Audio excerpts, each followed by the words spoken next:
Thank you very much, fellow Kenyans. I'm Babu Owino, Member of Parliament in Embakasi's constituency. I want to take this opportunity to thank Kenyans for the great support that you gave me during this challenging moment. I was arrested on Tuesday, the 18th day of July, 2023 at Jomo Kenyatta International Airport around 9 p.m., handcuffed, blindfolded, and thrown in a boot of a Subaru car, driven in the middle of nowhere, put in a solitary confinement. For 3 days, I went without food. No, I wasn't given food, no access to my family, no access to my lawyers, to my legal representation. I did not take bath, I did not take water, and that was a very inhuman treatment accorded to me. If a member of parliament can be treated in a very harsh way, what is happening to normal Kenyans? I want to take this opportunity to condemn such acts. The only mistake I made was to fight for Kenyans. And as a leader, an elected member of parliament, I'm a voice of the voiceless. I'm a messenger. You can kill the messenger, but you will never kill the message. You can harass the messenger, but you will never destroy the message that is delivered.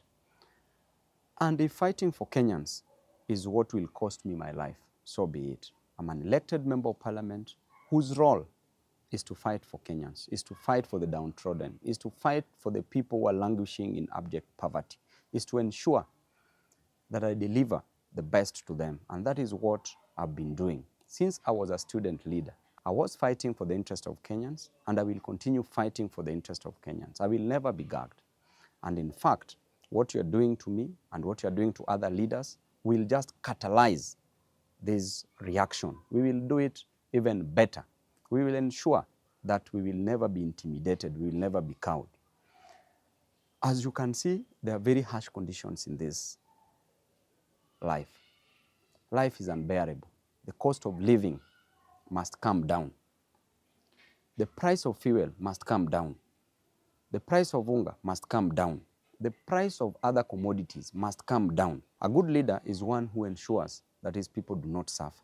Subjecting people to these harsh conditions, to suffering, means that you are fighting for personal interest. This government rode on the back of the hustlers, the same hustlers of whom they are destroying on a daily basis. They are killing them, unleashing policemen to kill them, to maim them, to cause injuries on them, and that is not fair at all.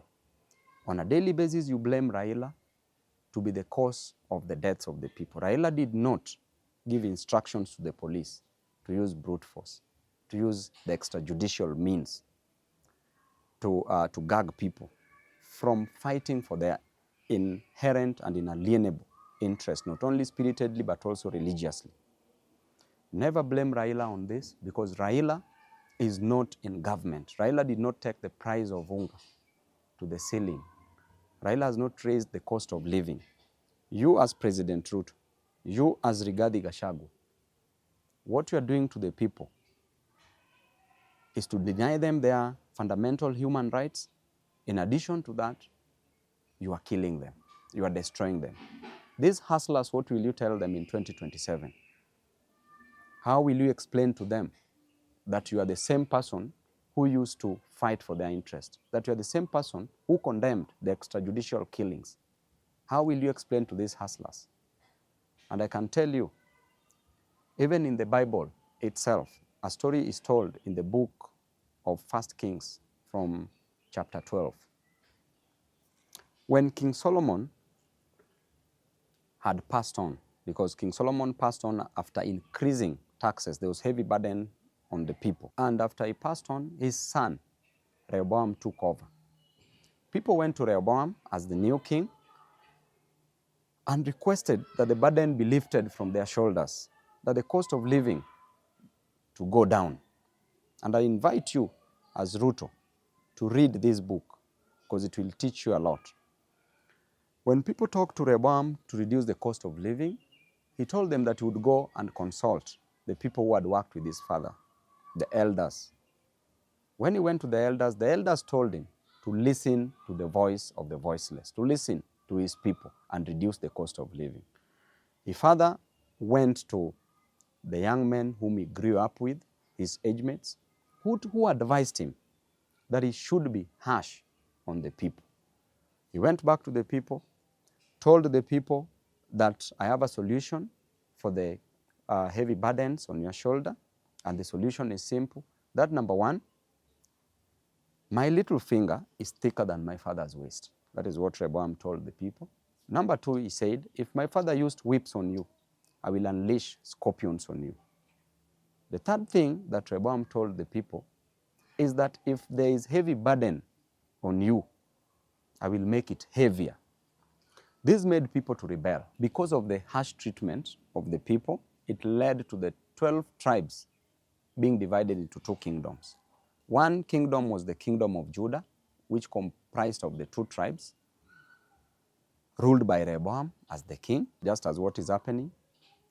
And the other 10 tribes rebelled, and they formed the kingdom of Israel that was ruled by Jeroboam. And I can assure you that if you impose heavy taxes on your people, you are meant to go down. You will go down. It doesn't matter who is the messenger. You can destroy the messengers, but the message is clear that you will go down. You may be advised by the fools around you, as we always know, and a leader is known by the people surrounding him. If you're surrounded by the 4 fools, you become the 5th fool. If you're surrounded by 4 wise men, you become the 5th wise man. But as things are clear, in black and white, you are surrounded by fools. I can clearly tell you that Kenya, where it is headed, just like in the Bible, will go down because of the heavy cost of living you're imposing on the people. Because of the high cost of living, because people lack a lot in life, you are rushing to build for people houses. People don't need houses. People just need food. People need school fees. And as a leader, I know what it is to lack food. That's why I will fight for them, because I lacked food at some point. If you tell me you lack food, I know what it is to lack food. If you tell me that you lack school fees, I know what it is to lack school fees. You are rushing to build for people houses, which is not a main challenge, but people's main challenge is the food. Just let the cost of living come down. If it doesn't come down, it must be forced to come down. Lastly, I would like to advise Rachel Ruto and Bishop Dorcas Gachagua that you don't need to pray for Kenya. You don't need to pray for people. Pray for your husbands. The problem is in your house. The problem is not outside the door. You are living with the problem. Don't cast the demons. Look near you. You will see them. We will continue fighting, and to Kenyans, we will always fight for you. Members of the press, we thank you very much for being on the side of the people. Tibim.